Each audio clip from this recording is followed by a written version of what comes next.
नमस्कार, आप देख रहे हैं आपकी आवाज़ समस्या समाधान। आज हम पहुंच चुके हैं नौवा खाप।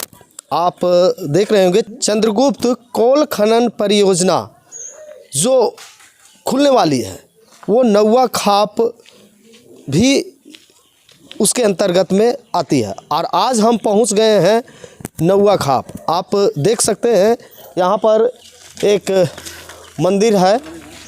मंदिर को आप दिखाएंगे थोड़ा, जहाँ पर चौपाल आज पार्ट 3 लगा है। तो इस चौपाल का तीसरा पार्ट है चंद्रगुप्त कोल खनन परियोजना पार्ट 3, जो हमारा नौवा खाप में लगा हुआ है। और यहाँ पर ग्रामीण अभी इस मंदिर के अंदर अपना चौपाल लगाए हुए हैं। और ज़रा सा मैं आपको दिखाना चाहूँगा कि ये चौक है यहाँ पर, और चौक के ज़रिए आपको मैं इस आबादी को दिखाना चाहूँगा कि किस प्रकार से इस चौक में यहाँ पर रैयत रहते हैं। और उसके अगल बगल भी मैं खेत दिखाऊंगा जो कृषि कार्य करते हैं यहाँ के लोग, उसके बारे में मैं बताऊंगा आपको। अब ये देखिए थोड़ा सा नज़ारा कि किस प्रकार से यहाँ आदमी रह रहे हैं। चारों बगल आप देख सकते हैं। और अभी मैं जिस चौपाल के बारे में बात कर रहा था, वो चौपाल मंदिर के प्रांगण में है। और ये आप ये देख सकते हैं, इसी के अंदर में ग्रामीण जो है सो चौपाल लगाए हुए हैं, मुझे इनवाइट किए हुए हैं। और यहाँ पर आप देख सकते हैं ये मंदिर कितनी खूबसूरत तरीके से नक्काशी करके इस मंदिर को बनाया गया है, जो ये अधिग्रहण क्षेत्र में है। ये अधिग्रहण क्षेत्र में ये मंदिर भी आ जाता है। यहाँ के ग्रामीणों से पता चला मुझे कि ये जो मंदिर बना हुआ है वो भी अधिग्रहण क्षेत्र में है। एक बार मैं इस मंदिर का अलग से आपको खबर बनाऊंगा और अलग से इस मंदिर के बारे में बताऊंगा। तो ये मंदिर देखिए कितनी सुंदर नक्काशी किए हुए हैं, और यहाँ के ग्रामीण इस मंदिर को निर्माण किए हुए हैं जो अधिग्रहण क्षेत्र में है। देखिए आपको मैं दिखाऊंगा कि ये मंदिर देखिए कितने सुंदर नक्काशी से ये बने हुए हैं। इसके चारों बगल जिस प्रकार से यहाँ पर बना हुआ है, ये देखिए बहुत ही शानदार मंदिर है ये। और चंद्रगुप्त कोल खनन परियोजना में यह भी न मंदिर आती है, और यह भी अधिग्रहण क्षेत्र में है। ये देखिए आप, और मैं अंदर से दिखाता हूँ इस मंदिर को। गेट है इस मंदिर का, ये बाउंड्री आप देख रहे हैं। और ये देखिए आप मंदिर का कितने सुंदर तरीके से यहाँ पर सामने जो है महादेव की फर्स्ट ऊपर महादेव जी विराजमान है यहाँ पर। और ये देखिए आप इस मंदिर का नज़ारा आपको दिखा रहा हूँ कि कितनी सुंदर मंदिर है, चारों बगल से आप देख सकते हैं। और यहीं पर ये लोगों का चौपाल लगा हुआ है, ये आप देख सकते हैं सामने, ये देखिए। और मैं एक ये बात बता दूं कि ये मंदिर इतनी शांतिपूर्ण जगह स्थान है कि जब भी आप आइएगा तो यहाँ आपको एक अलग ही अनुभव और अनुभूति का पता चलेगा। ये आप देख सकते हैं आज मेरा चौपाल जो है सो यहीं पर लगा हुआ है। और यहाँ पर ये नंदी महाराज हैं, और अभी पुजारी यहाँ पर पूजा वूजा करके और गए हुए हैं। और ये देखिए आप कितना सुंदर भव्य तरीके से मंदिर का निर्माण किया हुआ है ग्रामीणों के द्वारा।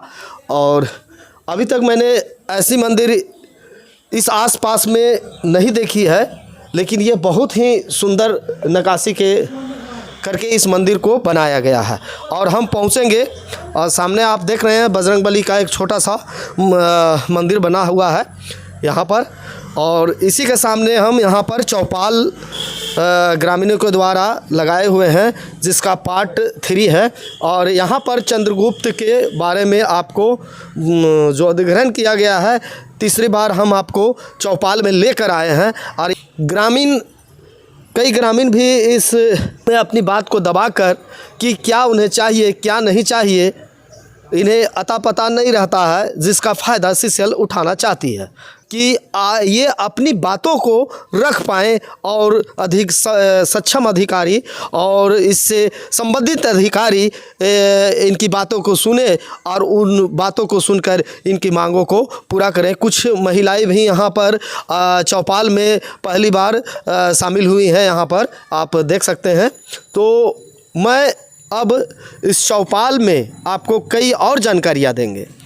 आपने देखा कि मैं अभी जिस मंदिर के बारे में जिक्र किया वो भी अधिग्रहण क्षेत्र में है, और यहाँ पर मैं अब चौपाल पर पहुँच चुका हूँ, और इस चौपाल में हम कई चीज़ें जानकारी हासिल करेंगे और आपको दिग्भ्रमित होने से बचाएंगे। और जानकारियाँ स्टेप से पार्ट बाय पार्ट हम बताते रहेंगे। मेरे चैनल को आप सब्सक्राइब कीजिए, लाइक करिए, और सबसे बड़ी बात कि आपके मन में जो चीज़ है उसमें कमेंट करिए। कमेंट करने से ये होगा कि सीसीएल और अन्य अधिकारियों को पता चलेगा कि भाई जो रैयत ग्रामीण है वो क्या चाहते हैं।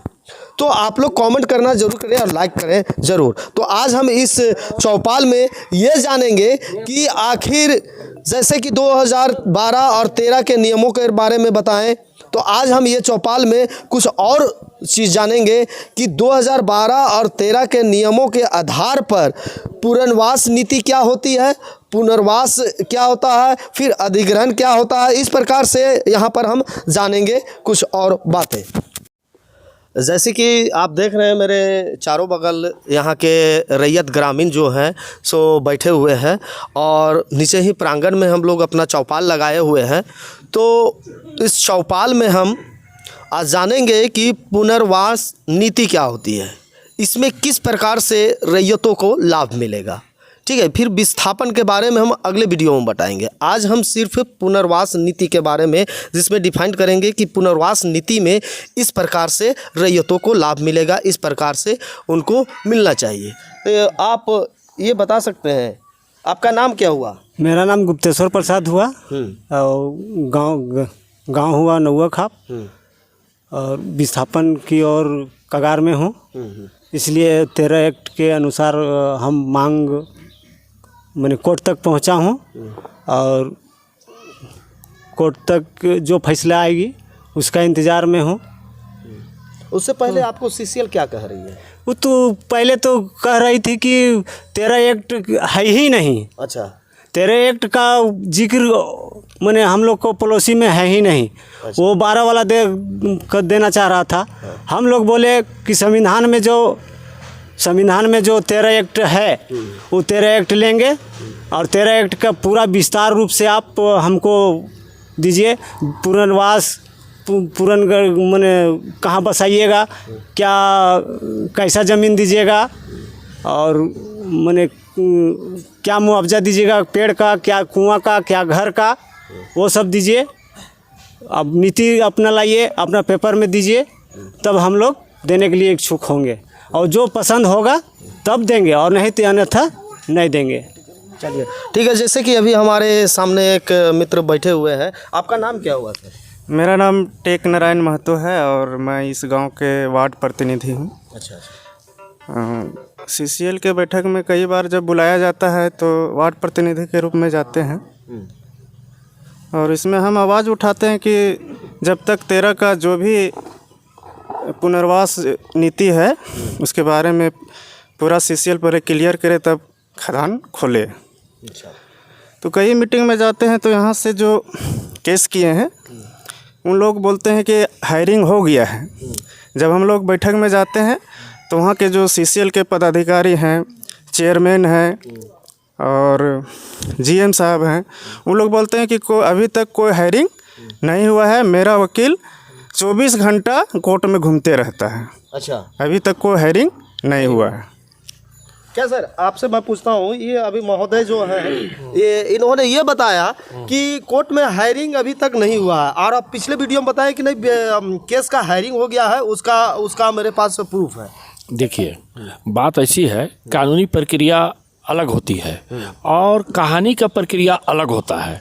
हम लोगों ने केस किया 2000 भूमि अधिग्रहण कानून 2013 से अधिक अपने संपत्ति के अधिकार को प्राप्त करने के लिए। ठीक है, जब केस किया तो केस हमने तो सीसीएल के खिलाफ किया, क्योंकि ज़मीन सीसीएल अधिग्रहण किया है, ज़मीन का मालिक सीसीएल है, तो हमने जो मालिक है उसके खिलाफ हम लोग केस किया कि हमको 13 से अधिकार नहीं दे रही है। तो जब केस किए तो उसका काउंटर एफिडेविट हुआ। काउंटर एफिडेविट में सीसीएल स्पष्ट लिखा है, सारे केस का अलग अलग हुआ कि हम 4 हफ्ता में काउंटर एफिडेविट डालेंगे, किसी में 5 हफ्ता का टाइम लिया। लेकिन 2024 लास्ट होने जा रहा है, उसमें अभी तक मात्र 2 ही केस का काउंटर एफिडेविट सीसीएल के द्वारा दायर किया गया है और बाकी केस का अभी तक काउंटर एफिडेविट नहीं डाला है। काउंटर एफिडेविट डालेगा उसके बाद ना हियरिंग होगा, तो ये विलम्ब तो सीसीएल की तरफ से हो रहा है, तो रैयतों को, केस करने वाले रैयतों को दोष देने का यहाँ तो कोई औचित्य नहीं है। अच्छा, देखिए ये अभी दोनों तरफ से मैं बात किया हूँ, तो ये जो हायरिंग का मामला सामने आ रहा है कि एक तरफ सीसीएल बोल रही है कि हायरिंग हमारा नहीं है, 24 घंटे कोर्ट में हमारे वकील 3 वकील घूम रहे हैं, दूसरी तरफ से आपका जवाब मिल गया होगा कि क्या कहा गया है। अब फिर भी मैं अभी दूसरी चीज़ पर हम चलते हैं जिसके बारे में आपको मैं जानकारी देना चाह रहा हूँ कि विस्थापन नीति क्या कहती है। क्या आपको जानकारी है विस्थापन नीति के बारे में? विस्थापन नीति को आप किस प्रकार से देखते हैं?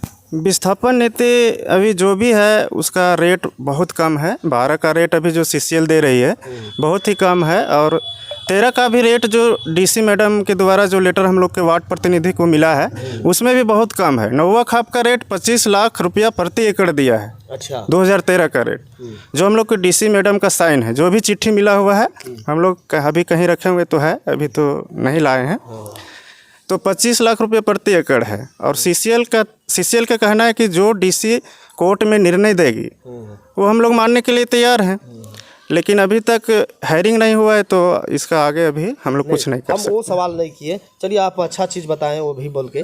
मैंने ये सवाल किया कि विस्थापन नीति क्या है, कैसे इसको सीसीएल देती है रैयतों को, क्या है विस्थापन? विस्थापन नीति सीसीएल का है कि अगर घर से विस्थापित होता है तो 6 लाख एक परिवार जो जिसका 18 वर्ष हो गया है, कट ऑफ डेट होता है वो अभी निश्चित नहीं हुआ। सीसीएल का कहना है। अच्छा, कट ऑफ डेट होता है अभी निश्चित नहीं हुआ है। जिसका 18 साल हो गया है वो 6 लाख रुपया प्रति परिवार, मतलब जिसका हो गया 18 साल 6 लाख रुपया है। विस्थापन का सिर्फ 6 लाख रुपया मिलेगा। क्या आप लोगों को पता था कि विस्थापन नीति 6 लाख रुपया मिलते हैं? नहीं उठ के नहीं उठो, आपको पता है? नहीं है। सीसीएल आपको बताई? कुछ नहीं बताइए। नोटिस दी? कुछ नहीं। आपको? नहीं, कुछ नहीं। आपको क्या किन्हीं को पता है कि विस्थापन नीति क्या होती है? नहीं। कोई जानकारी आप लोग को मिला है कहीं से? नहीं। कोई जानकारी मिला है? कोई जानकारी आपको नहीं। आप लोग को कोई जानकारी नहीं मिला है? कोई जानकारी नहीं है? आप लोग जानते हैं क्या विस्थापन नीति क्या होती है? कोई पता पाएंगे क्या? घर वाले कुछ पता है? हम लोग का नहीं, विस्थापन नीति क्या होती है पता है क्या? कि विस्थापन नीति में रैयतों को क्या मिलता है लाभ? पता नहीं मिलता। देखिए जिस प्रकार से यहाँ पर मैं देख रहा हूँ, मैंने पहले कई बार बताया है कि रैयतों के जानकारी के अभाव में उनका सर्वंश छीना जा रहा है, उनके साथ धोखाधड़ी किया जा रहा है, उनके साथ छल किया जा रहा है, भ्रमित करके छल किया जा रहा है, उनका शोषण करने पर लगातार बने हुए हैं। और मैं अभी जैसे इन लोग को विस्थापन नीति के बारे में पता नहीं है, लेकिन आज मैं इस वीडियो के माध्यम से, आज मैं इस चौपाल के माध्यम से लोगों को यह बताना चाहता हूं कि विस्थापन नीति क्या कहती है, विस्थापन नीति में क्या क्या आपको मिलने वाला है, विस्थापन नीति कैसे लागू होता है। सर यहाँ पर आप बताएंगे हमको, वहाँ पर बैठ जाइए सामने, और आप हमको ये बताइए कि जैसे यहाँ पर अभी मैंने देखा कि विस्थापन नीति के बारे में किन्हीं को पता नहीं है, उतनी जानकारी नहीं है, तो आप विस्थापन नीति किस प्रकार से है और सीसीएल कैसे इस विस्थापन नीति को देखती है? देखिए, हम तो भूमि अधिग्रहण कानून 2013 से केस किए हैं। हाँ। हम जो भी नीति लाएंगे 2013 भूमि अधिग्रहण कानून 2013 से लाएंगे। तो हम भूमि अधिग्रहण 2013 का जो विस्थापन नीति तय किया है, भारत सरकार, भारत का संविधान, भारत का कानून जो तय किया है वही मानक के अनुसार सीसीएल को देना होगा। अच्छा। सीसीएल दे या इसके सक्षम पदाधिकारी जिला में डीसी होते हैं, डीसी के द्वारा तय करेंगे। ये जिम्मेवारी सारी चीज़ है डीसी को। तो ये जो विस्थापन नीति होता है, जिस रैयत का अकॉर्डिंग टू RFCTLR एक्ट 13 के अनुसार मैं बात कर रहा हूँ, टू भूमि अधिग्रहण कानून 13 के तहत मैं बात कर रहा हूँ, उसमें विस्थापन नीति हर एक, तो 18 बरस से तो भारत का पुराना कानून है कि हर 18 बरस से ऊपर का जितना भी व्यक्ति होता है वो बालिग होता है, भारत का नागरिक है, वोट देने का भी अधिकार है, तो उसको एक परिवार माना गया है। ठीक है। और विस्थापन नीति में हर एक परिवार के सदस्य को 2013 कानून में रोजगार देना है, अच्छा, रोजगार नीति ये कहती है ये 2013 का जिसका जमीन चला 2013 के आधार पर हाँ। प्रत्येक 18 साल के ऊपर के लोगों को हाँ। उसको विस्थापन नीति में आएगा और प्रत्येक आदमी को एक रोजगार देना है। हाँ, जिसका संपूर्ण रूप से घर चला गया, अच्छा। जमीन चला गया, हाँ। अब गांव में कुछ बचा नहीं, कुछ नहीं बचा, तो आप एक मुआवजा दे देते हैं, तो पैसा लेके वो कहाँ जाएगा? तो ऐसे परिवार के एक सदस्य को रोजगार से जोड़ना है जब तक कंपनी वहाँ काम करेगी। विस्थापन नीति ये कहती है। ये कहता और क्या कहती है। है? और उसके बाद जब घर चला गया आपको, हाँ। जब चला गया तो कहाँ बसेगा? तो उसको पुनर्स्थापन। अच्छा, पुनर्स्थापन के बाद पुनर्स्थापन बताएंगे, लेकिन बताइए। हाँ, तो जब वहाँ से घर चला गया तो उसको अगला कदम कहाँ बसाएंगे, एक जगह निश्चित करना होगा। तो मान लिया 3,331.50 एकड़ जमीन चंद्रगुप्त कोल परियोजना में जा रहा है, 6 गांव इससे बराबर के लिए चले जाएंगे, तो ऐसे लोगों को कहाँ बसाएंगे? ये तो कम से कम रैयत का पूछने का अधिकार है कि नहीं है कानूनन, कि हम कहाँ जाएंगे, कहाँ बसाएंगे? अभी MCL Mahanadi coalfield limited Orissa में पड़ता है, इसी का भाई है, इकाई है, अंग है। जो कानून वहाँ लागू होता है यहाँ लागू होता है। वहाँ के रैयत हाई कोर्ट के माध्यम से फिर सुप्रीम कोर्ट जब गए तो सुप्रीम कोर्ट स्पष्ट फैसला दिया कि रोजगार आपको देना होगा, आपको विस्थापन देना होगा। अगर जो रोजगार नहीं लेना चाहता है उसको 16 लाख रुपया, और जो विस्थापन दीजिए और नहीं अगर लेना चाहता है या आप व्यवस्था नहीं दे पाते हैं, ये भी बात होता है कि ज़मीन कभी कभी कंपनी को नहीं मिलती है, तो भाई कहाँ विस्थापन देगा? तो ऐसे स्थिति में वैसे लोगों को 25 लाख रुपया प्रति एकड़ मुआवजा देना है। इस सुप्रीम कोर्ट का फैसला है MCL महानंदी कोलफील्ड लिमिटेड के रैयतों के लिए। कॉपी मेरे पास उपलब्ध है, अगर हम झूठ बोल रहे हैं तो सुप्रीम कोर्ट का फैसला है, वो लिखा हुआ है, आप दिखा सकते हैं। पेपर भी है इनके पास, सब पेपर भी है। पेपर भी है। अच्छा, विस्थापन महानंदी का। अच्छा, हाँ, अच्छा, महानंदी का पेपर है। पेपर है। देखिए, मैंने बार बार आपको बताया है कि भाई ये 2012 के ग्रामीण नहीं है, कुछ जानकारियां रखे हुए हैं जो इनके हक में और हित में रहे। तो ये बोल रहे हैं 2024 के ग्रामीण जो बोल रहे हैं कि भाई एक कोर्ट है जो फैसला हुआ है उसका पेपर ये रखे हुए हैं। चलिए, अच्छी बात है कि कुछ जानकारियाँ रखे हुए हैं। विस्थापन होती है। हाँ। विस्थापन में ऐसा नियम है कि पहले CCL जो है सो सारी ज़मीनें ले, सारी चीज़ें वो पहले एक्वायर कर ले, वो घेरावा कर ले, मेरी बात को समझ लीजिए, और घेरावा कर ले, उसके बाद पैसा देने का है या उसके बाद विस्थापन करने का नीति है? नहीं, भूमि अधिग्रहण कानून 13 में पहले तो है बहुत कुछ, पहले तो सामाजिक आकलन कराना है। अच्छा, सामाजिक आकलन के तहत आता है कि कितना घर विस्थापित होगा। अच्छा। कितने लोग 18 बरस से उम्र के हैं। अच्छा। कितने लोगों का रहन सहन का स्तर कैसा है। अच्छा। कितना घर कच्चा जाएगा। हाँ। कितना घर पक्का जाएगा। हाँ। कितना कुआं तालाब वृक्ष जाएगा। इस सारे चीजों का सर्वेक्षण कराने का इसमें प्रावधान है। सामाजिक आकलन उसको बोलते हैं। तो ये तो इस क्षेत्र में हुआ नहीं। अगर कोई रैयत बता दे कि हुआ है तो हम मानने के लिए तैयार हैं, लेकिन हुआ ही नहीं। नहीं हुआ। सामाजिक आकलन नहीं हुआ है। सामाजिक आकलन नहीं हुआ। देखिए, यहाँ पर इनका कहना है कि विस्थापन नीति के तहत अगर किसी भी जगह को अधिग्रहण किया जाता है तो उससे पहले ग्रामीणों के साथ में बैठकर सामाजिक आकलन किया जाता है, जो कि सामाजिक आकलन अभी नहीं है। और ये सवाल अभी आया है, तो सामाजिक आकलन क्या कहती है उसके बारे में भी हम आपको वीडियो में बताएंगे कि सामाजिक आकलन कैसे किया जाता है। क्या सही बात है ना? सही बात है कि स्पष्ट रूल में लिखा हुआ है। हाँ। और झारखंड सरकार भी गाइडलाइन जो प्रस्तुत किया है 13 का, हाँ। उसमें भी सामाजिक आकलन किस तरह से कराना है वो भी स्पष्ट लिखा है। भारत सरकार जो है भूमि अधिग्रहण कानून 13 में स्पष्ट लिखा है कि सामाजिक आकलन कराना है, और किस तरह से कराना है उसका पूरा बायोडाटा उसने प्रस्तुत किया है। चलिए, हुआ नहीं हुआ ना। तो देखिए, आपका सामाजिक आकलन का भी मैं एक अलग से वीडियो बनाऊंगा कि सामाजिक आकलन में क्या कहते हैं, कैसे वो चलता है। तो विस्थापन में और कुछ बातें हैं। सामाजिक आकलन के होने के बाद मुआवजा तय होता है बाजार दर से। अच्छा, आज बाजार दर से। अब यहाँ पर क्या है कि अब हमारे वार्ड सदस्य एक तो बात बोले कि DC महोदय मीटिंग में जाते हैं, इनको बुलाया जाता है। अच्छा, वहाँ के वार्ड सदस्य हैं? ये यहाँ के वार्ड सदस्य हैं। यहाँ के वार्ड सदस्य हैं, नौवा खाप का। अच्छा, तो इनके द्वारा जो अभी बात सुना गया इतने रैयतों के बीच में, वो हमारी बात नहीं, सबके सामने बोले।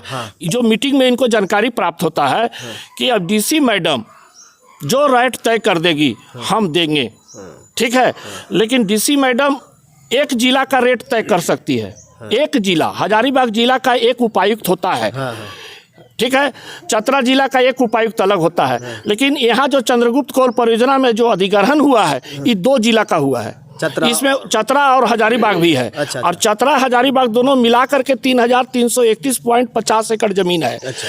तो इस जब 2 जिला का जमीन अधिग्रहण होता है तो वैसी परिस्थिति में इसके अधिकारी प्रमंडलीय आयुक्त होते हैं। अच्छा। तो प्रमंडलीय आयुक्त न रेट तय करेंगे, उनके द्वारा टीम भेजा गया टीम ये निश्चित करेगा क्षेत्र में कि यहाँ का बाजार दर क्या होगा। अच्छा। अगर एक जिला का होता तो उपायुक्त महोदय करते हैं, और 2 जिला का है तो प्रमंडलीय आयुक्त करेंगे। ये भारत एक कानून बोलता है, भारत का संविधान बोलता है, मैं नहीं बोलता हूँ।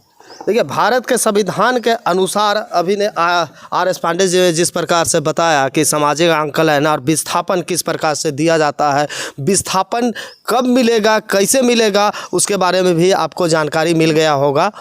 और यहाँ पर जिस प्रकार से आप देख रहे होंगे कि ग्रामीण यहाँ पर हैं, तो यहाँ से मैं कुछ और जानकारी है। किन्हीं को और कोई जानकारी है आप लोगों को कि जब अधिग्रहण होती है तो क्या क्या करते हैं? किन्हीं को और जानकारी है? अब यहाँ वार्ड सदस्य से जाते हैं, तो वार्ड सदस्य जी महोदय आप थोड़ा सा खड़े हो जाइए।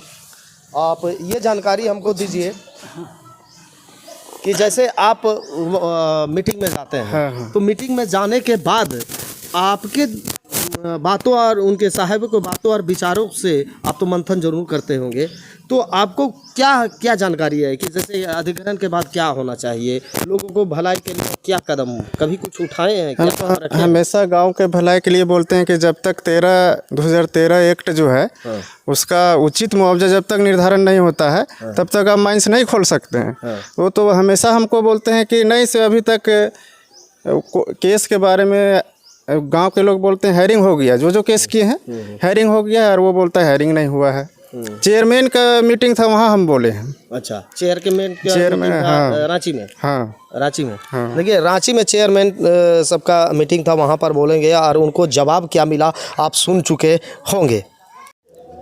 देखिए, विस्थापन नीति के बारे में कुछ और जानकारियाँ हम देंगे। बताइए हमको कि विस्थापन क्या है, विस्थापन कैसे करती है कंपनी? मीडिया बंधु, आपने जिस विषम परिस्थिति में लोगों का न्यूज़ इकट्ठा करने का प्रयास किया, इसके लिए तमाम विस्थापित परिवार की ओर से मैं आपको हार्दिक अभिनंदन करता हूं। सर, बात ऐसा है, विस्थापन किसका, क्यों और कब, एक बहुत बड़ी समस्या है। और इस समस्या से जूझते हुए ग्रामीण आज आपके साथ साक्षात्कार कर रहे हैं। महोदय, आपको पता होना चाहिए कि 2013 कानून के अंतर्गत पुनर्वास और पुनर्स्थापन नीति बननी तय है, जो कलेक्टर स्तर से एक समिति बनती है और वो समिति तय करती है कि विस्थापित परिवार को पुनर्स्थापित कहाँ करना है।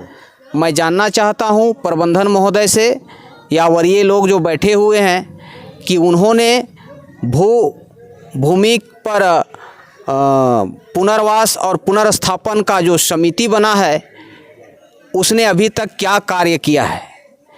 इन बातों पर ना ध्यान देकर CCL को अपना पैमाना देखा हुआ है कि एक साल में कितना मीट्रिक टन कोयला हमको यहाँ से उत्पादन करना है, लेकिन उसके पास ग्रामीणों के लिए कोई आकलन या कोई आंकड़ा तय नहीं है कि इतने लोग कहाँ जा कर के हम उसको पुनर्स्थापित करेंगे, इसका लैंड पोजीशन क्या है। और पुनर्वास नीति की आपने बात कहा, बहुत अच्छा विषय छेड़े हैं आप। पुनर्वास कहने का मतलब है कि जो विस्थापित परिवार में 18 साल की उम्र का व्यक्ति है, उन व्यक्ति को एक परिवार का पैमाना मापा गया है और उस व्यक्ति को भूमि अधिग्रहण 2013 कानून के अंतर्गत उसको निवास स्थान देने के लिए मकान का व्यवस्था, और पुनर्स्थापित अगर वो नहीं करता है तो 25 लाख रुपये मुआवजे की बारे में बात करती है। लेकिन आश्चर्य हमको इस बात से होता है कि यहाँ पर कंपनी का जो धड़ल्ले से आंख मूंद कर काम हो रहा है, दुर्भाग्य इस देश का और दुर्भाग्य इस यहाँ के स्थानीय प्रतिनिधि का कि इस पर उन्होंने कोई सवाल आज तक प्रबंधन के सामने उठाने का हिम्मत नहीं किया। कहने का मतलब मेरा ये है कि विस्थापित परिवार को इस गांव से, मतलब 3-4 गांव से कितने परिवार विस्थापित हो रहे हैं, ये आंकड़ा उनके पास नहीं है। अच्छा, सीसीएल के पास कोई आंकड़ा नहीं है जी। क्या बोले, सच बात सच नाम कड़वा लागे मीठा लागे दाम, दुविधा में दोनों गए माया मिले न राम। यहाँ दुविधा की जो स्थिति बना के पैदा करके लोगों ने रखा है, इससे हमको लगता है कि काफ़ी हानि होने वाली है। चलिए ठीक है। कहने का मतलब ये है सर, देखिए कहने का मतलब ये है कि यहाँ से हमारे गांव से कितना विस्थापित परिवार होंगे, आंकड़ा है कुछ। नौवा खाप के तो 50 परिवार विस्थापित हो रहे हैं, आप लोग पता है आंकड़ा? 50 परिवार पचड़ा के ये नौवा खाप गांव के विस्थापित हो रहे हैं, आंकड़ा उसका देखिए। इस गांव में मात्र 50 परिवार का आंकड़ा है। यहाँ पर टोटल 70 पूछ लीजिए, यहाँ पर ग्रामीण जनता है 180 परिवार हैं। हाँ, 180 परिवार घर का विस्थापित हो रहे हैं अभी फिलहाल 180 परिवार जोड़िए 500। और उनके पास आंकड़ा मात्र 50 का है। वो स्टेटमेंट हमने देखा है। अच्छा। 50 परिवार केवल नौवा खाप से विस्थापित हो रहे हैं। सिझवा जैसे गांव से जहां पर 150-200 संख्या है घरों का, वहां से मात्र 50 परिवार डिस्प्लेसमेंट वो बता रहा है अपने आंकड़े में। और दुर्भाग्य की बात है, इतना बड़ा गाँव मेरा पचड़ा है, उसमें 100 परिवार आपका विस्थापित हो रहा है। और यही हमको लगता है 50-100 परिवार नौवा खाप का भी स्टेटमेंट उसका देखें हम, बुकरू का है। तो ये कहाँ की नीति है?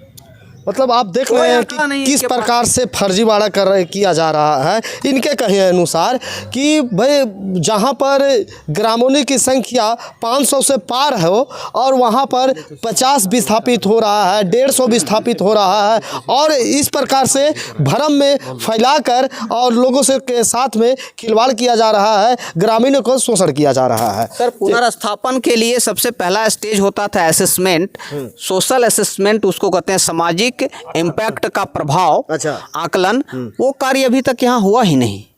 अच्छा, यहाँ कितने लोग हैं, कितना घर है, कच्चा पक्का मकान, कितने 18 वर्ष के उम्र के लोग हैं, ये सब कोई आंकड़ा उसके पास नहीं है।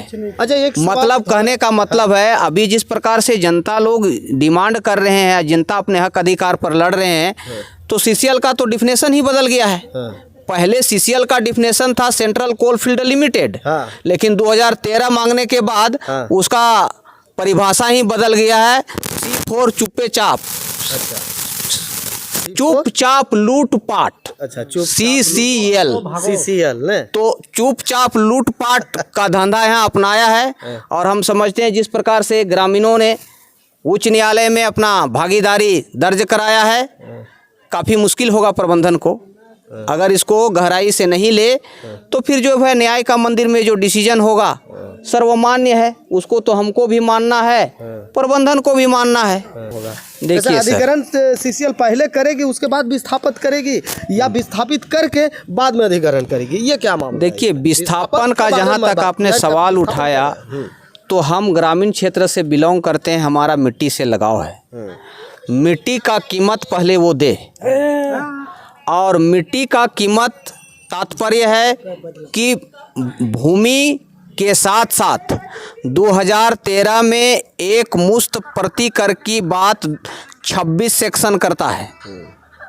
2013 का 26 सेक्शन ये बात करती है कि एक साथ रैयत को जमीन का, मकान का, कुआं का, तालाब का, जितने भी मतलब लैंड पर परिसंपत्तियां स्थापित है, उसको एक मुश्त पेमेंट करना है। पहले करना है, बाद में करना है? पहले उसको पेमेंट करना है, उसके बाद में अधिग्रहण करना है। पेमेंट करने के बाद तब वो नोटिस करेगी कि इतने जनसंख्या को हमको यहाँ से हटाना है। इसके पूर्व उसको ये दिखाना है यहाँ के लोगों को कि आपको हम यहाँ से कहाँ पुनर्स्थापित करेंगे। सिस्टम ये है, लेकिन वो तो कोई सिस्टम पालन कर ही नहीं रहा है। इनका साफ कहना है पुनर्स्थापना या विस्थापन करने की नीति ये कहती है 2013-12 में भी विस्थापित, 2012 में विस्थापित का नीति 2000 विस्थापन में वैसा कुछ जानकारी हमको नहीं है और 2012 में वैसा कुछ नहीं है, और ना ही इसके लिए कोई पहल हुआ हुआ है। अगर 2012 के अंतर्गत